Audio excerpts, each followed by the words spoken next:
Hello everyone, I'm in my car doing this video this week because I am out and about, me and the Hulk. You can't really see him. Sorry. I wanted to just go ahead and take a second to shoot this video because I wouldn't have time to.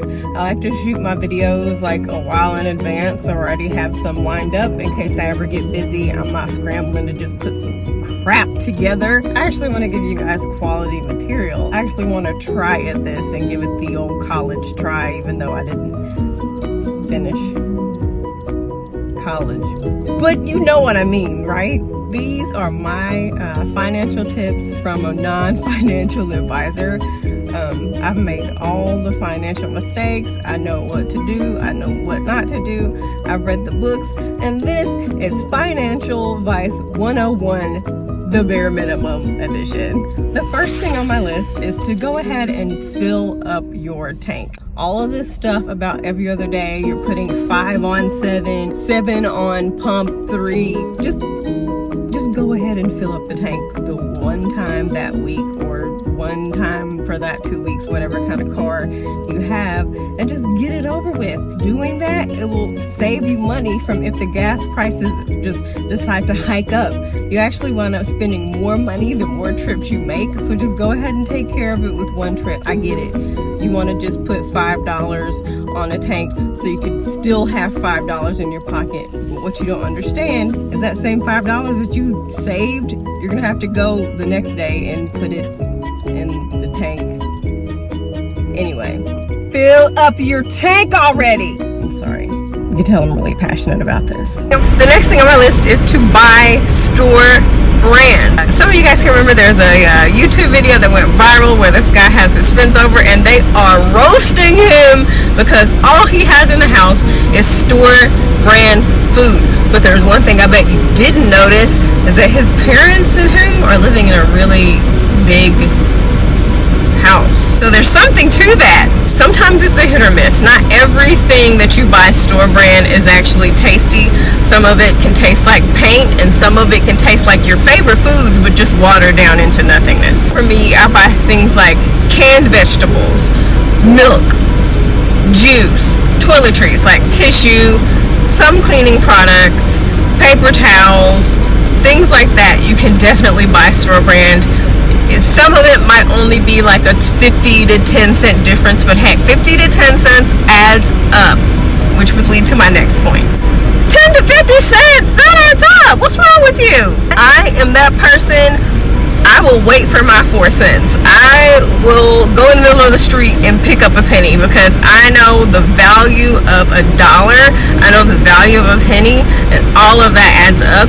And if you have the mindset that, oh, it's just a penny, doesn't mean anything, then you're setting yourself up to just think that really money isn't anything at all. I can't tell you how many times I've gone to the store and the total was like $5.01 and I was thankful for that penny and I didn't have to break a $10 bill or a bigger bill. Treat all money equally. What has it ever done to you? The next thing on my list, the next thing on my list is you do not need hot off the rack fashion. Somebody told us that we need up to the minute fashion fresh out of magazines and blog posts and we need to dress like our favorite celebrities. No, honey, you do not. The truth of the matter is the reason why Cardi B can afford to dress like that is because she's Cardi B. You have a day job. I have a day job. That's not for us yet, honey. We gotta work towards that point. You like my little dance? You gotta work towards it. I cannot recall the last thing that I have bought any trendy, up-to-the-date fashion with the exception of my iPhone. Don't judge me. I cannot tell you at the, I quit. Just turn off the video and move on to a more professional video. I appreciate you guys for staying tuned in. Let's continue. I cannot recall a time when I bought fashion like fresh, up to date as soon as it came out. I mean, it's been at least rarely, if I have. I usually buy everything from Ross and I'm good to go. And to be honest with you, true fashionistas don't have to have the latest and the greatest fashion. They can make whatever they have work. They can make something that was handed down to them work. It's like Macklemore, and that song, thrift shop. Some people go to thrift shops. There was a whole company founded off of stuff found in a thrift shop. Shout out to Nasty Girl, one of my favorite places. Nasty Gal. Dang it, I'm country. My kids, they are rough and tumble, and they tear stuff, and they play, and they're still growing, so I don't see the point in spending $100 on sneakers. It's just not gonna happen with me, sorry. Money does not grow on trees. Oh my gosh, I sound like my mom. Next piece of advice comes from something that Jay-Z said a long time ago. It was a meme or a video, I can't remember. I need to start writing this stuff down, but it says something to the effect of, if you want to buy something expensive, if you can't afford to buy it twice, then you can't afford it. All of your friends that you see on your newsfeed who are going to these exotic, expensive places, I guarantee you that they couldn't buy that twice. I can almost guarantee you that they really don't have the money to be spending that. I can almost guarantee you that that money could be going to other bills and other more important things than a trip and some really cool pictures to an exotic destination. That being said, discover your own town. If you can't afford to go to Paris, then don't freaking go to Paris if your light bill is due and your car note is due and your kids need lunch money and a plethora of other adult everyday responsibilities that you have. You snap the cute picture, all your friends like it, they comment, oh, I wish I could go, and then they scroll past it and we forget about it and we never see it again. And then you've spent what, $1,000 to $2,000 on nothingness. Was it really worth it? It all goes down to the point of impressing people who really don't care about you in the first place. I'm not saying never take a vacation, but I'm saying be honest with yourself and ask yourself why you're doing it and if you really should be doing it in the first place. You could take that $2,000 and fix your car, or even put it towards a different one because your car's not working, or save it for a house or something that you want. It doesn't have to be those things, and it'll just make you happier. Maybe go on a hike with your family as opposed to spending $3,000 going on this luxurious vacation that you can't afford to be on in the first place. If your transmission were to go out today, could you afford the $1,500 to $2,000 or more to get it fixed? If the answer is no, you need to sit your behind at home. The next point is, the American dream is what you make of it. You do not need to buy a brand new car. They depreciate the moment you drive them off the lot. They still tear, things still go wrong, cars get in accidents.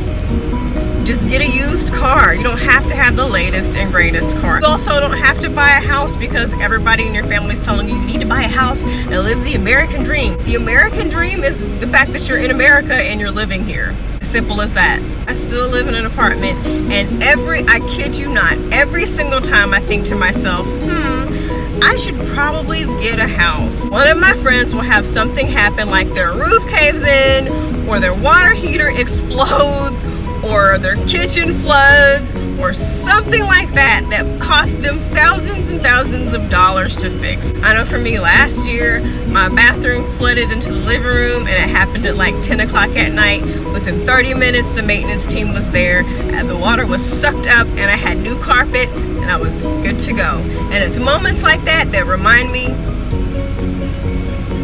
I'm doing all right. So if your dream is to get a house, by all means, get a house that you can afford. If your dream is not to get a house, by all means, do not get a house. But don't feel like because you're a certain age or because that's what you're supposed to do, that is what you're supposed to do. Because it's not. And forget everybody else. I really need to calm down. The next thing on my list is to keep your car till the wheels fall off. Now, this is something that has been hard for me to deal with. I have a really ugly car. I have a car to the point of when I pull up at places, people stop and they're like, unless they're buying me a new car, is that a spider? I thought I was gonna have to light my whole car on fire and then I would have to get a new car. Keep the oil changed, keep getting your tune-ups, take care of what you have, and eventually when your car is undrivable, get something else. But we need to stop this narrative that the American dream is a house and a car, and you have to have the latest and greatest, and you have to go on luxury vacations, and you have to post that you're having this amazing life and you're doing and traveling to all these great places and you have all these expensive things. That is not necessary to live your best life, especially when you don't have money to live said life. If you can't find peace in the life that you currently have right now, then you're always going to be chasing that endless rainbow, trying to find the pot of gold to get people's approval so that they look at you and say, you're rich. At the end of the day, again, really nobody cares, and you're the one going into debt, not them. They don't have to buy all that stuff. You are. So to live the life that brings you peace and do what's best for you. Alright, that's my video for this week. I hope you guys enjoyed it, and thank you for tuning in to my video. See you later. Bye.